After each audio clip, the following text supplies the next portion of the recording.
रोशन MP की करते हैं। एमपी में केंद्रीय गृह मंत्री अमित शाह का आज दौरा है और ग्वालियर से अब खजुराहो के लिए शाह निकल चुके हैं।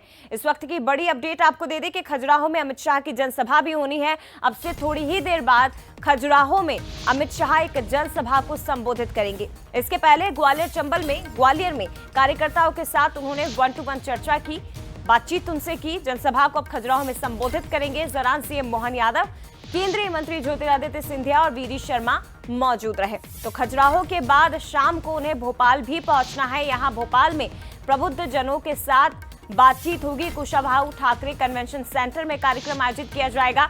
लोकसभा चुनाव की रणनीति तैयार की जाएगी। लेकिन तस्वीर आप देख सकते हैं, जब केंद्रीय गृह मंत्री अमित शाह पहुंचे थे मध्य प्रदेश ग्वालियर, केंद्रीय मंत्री ज्योतिरादित्य सिंधिया, इसके साथ ही नरेंद्र सिंह तोमर आपको नजर आए। प्रदेश अध्यक्ष वीडी शर्मा को आपने इन तस्वीरों में देखा। तमाम नेताओं ने अगवानी की, गृह मंत्री का स्वागत किया। देखिए, लोकसभा चुनावों में अमित शाह जी का सारे कामकाज को छोड़ के आना ये बताता है, गृह मंत्रालय के कामकाज को बार बार छोड़ के आना, कि बीजेपी डरी हुई है। असर तब होता जब आर्थिक सुरक्षा, सामाजिक सुरक्षा पर बात की जाती, उस पर काम किया जाता और लोगों के हालात को बदलने के लिए जो गरीबी है उसको दूर करने की कोशिश की जाती, महंगाई को कम किया जाता, रोजगार दिया जाता। बेवकूफ़ बनाने में जनता नहीं आने वाली। तो देखा आपने, कांग्रेस की ओर से हालांकि तंज कसा जा रहा है अमित शाह के इस मध्य प्रदेश दौरे पर।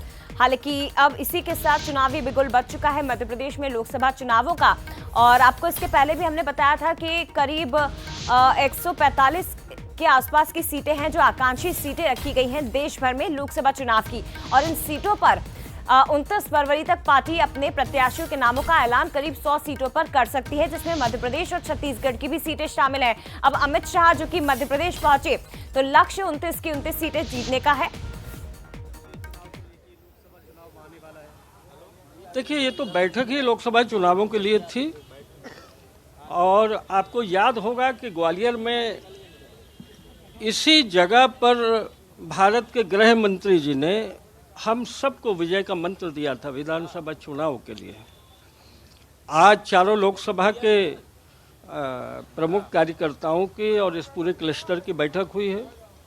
और इस बैठक में भारत के गृह मंत्री जी ने जो हमको मंत्र दिए हैं, मैं भरोसे के साथ कह सकता हूं कि जो विधानसभा में रिकॉर्ड कायम किया हमने विजय का, उसी तरह मध्य प्रदेश में कांग्रेस का स्कोर 0 लोकसभा चुनाव में आने वाला है। और अमित शाह जी के तो कदम रखने का मतलब ही प्रचंड विजय होता है। कोई ऐसी बात कही है जो चुनाव जीतने के लिए ज़्यादा जरूरी है? जो बात माननीय प्रधानमंत्री जी ने जो कहा है, उसी बात को, उस संकल्प को आज हमने दोहराया है। हर बूथ पर 370 वोट बढ़ाने के संकल्प को लेकर कार्यकर्ता काम करेगा। हर बूथ को कांग्रेस मुक्त बनाने का संकल्प लेकर हमारा कार्यकर्ता काम करेगा। क्योंकि धारा 370 हमारी भावनाओं से जुड़ी हुई, जो धारा 370 का हटना, यह हमारे लिए भावनात्मक मुद्दा है। और हम इतने बड़े फैसलों के लिए अगर अपनी भावनाएं देना चाहते हैं तो 370 वोट बढ़ाएंगे, यही मंत्र है। टिकट के लिए भी चर्चा हुई होगी कुछ ना कुछ तो? टिकट ऐसी बैठकों में टिकटों पर चर्चा नहीं होती है। भारतीय जनता पार्टी में टिकट तो उच्च नेतृत्व तय करता है, टिकट हाईकमान तय करता है। तो सुना आपने, कहा कि ऐसी बैठकों में टिकटों पर चर्चा नहीं होती, ये बात सही है। टिकट तो ऊपर से तय होकर आएंगे, लेकिन ये तय है कि 29 फरवरी के आसपास तारीख बताई जा रही है जब टिकट तय हो सकते हैं।